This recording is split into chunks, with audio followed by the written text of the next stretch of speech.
is John Mulligan again from Search Engine Strategies New York 2009, and I'm here with Erik Qualman from EF Education. How's the day treating you so far, Erik? The day has been fantastic. Getting to re-meet all my old friends that are in town, so it's great to be up from Boston. It's a big show here, yeah.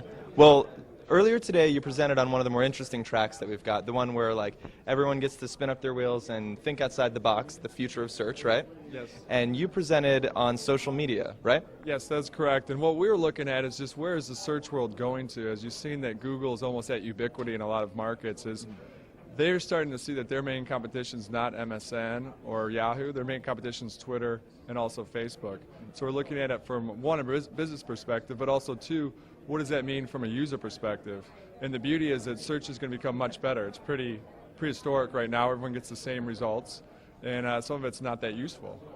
Now, you and I were talking earlier about the two different dimensions on which social media has better data to offer and a richer user experience. The first being the sort of social, authoritative depth which the search data possesses, given that people use it. And the second being that with the live feeds, you have up-to-the-minute information on what people are looking for. Can you speak first to the social? Yeah, exactly. I mean, a good example is that if you're having your first kid, and you need to buy a baby seat. You've never purchased a baby seat before, and that's a pretty important purchase for you. And you've been assigned as the husband to go out and get the baby seat.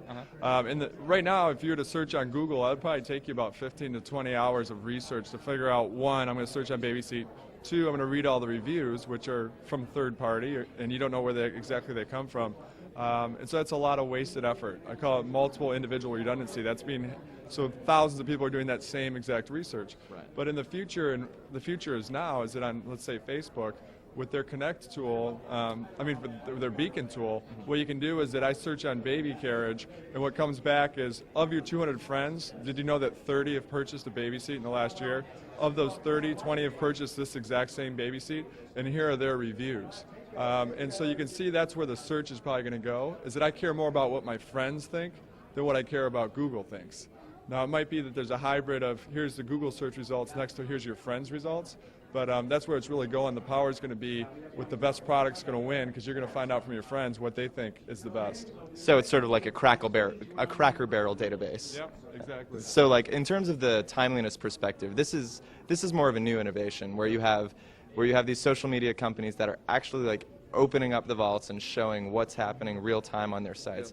Yep. Can you give an example of some ways that's been useful for marketers? Yeah, I mean, some of the more common examples are with Twitter. So you have Comcast, JetBlue that are real time going on Zappos. They're going in and they're looking for search terms around their company brand name, and they're answering those dilemmas real time with their customer base. So if someone pings, my Comcast is not working, I'm very frustrated, they get answered within an hour. Here's how you resolve it. So it's real time to where they can actually have that conversation going with their customer. So that's one of the huge uses of Twitter, and you're going to see that more and more as we move along. And that is why some people speculate that Google might buy Twitter, because you can see that that's where search is going to happen. If you're trying to set up your Apple TV and you're having a tough time doing it, you're going to go, I can't figure out how to set up my Apple TV. You might get pings right away from your friends on Twitter that say, oh, I had the same issue, here's how you resolve it. And also at the same time, you might get a ping from the Apple rep that says, hey, here's the FAQs on that. And third, you might get one from another party vendor going, don't go with Apple TV, that is a known problem, go with our product.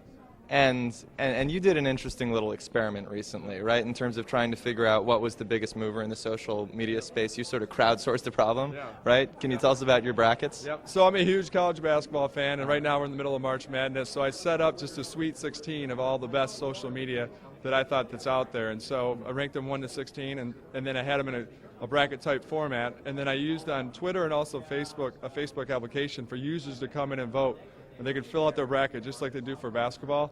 And it turns out that the overall winner was Facebook. I thought the number 2 overall most clicked on winner would be Twitter, but it was actually YouTube.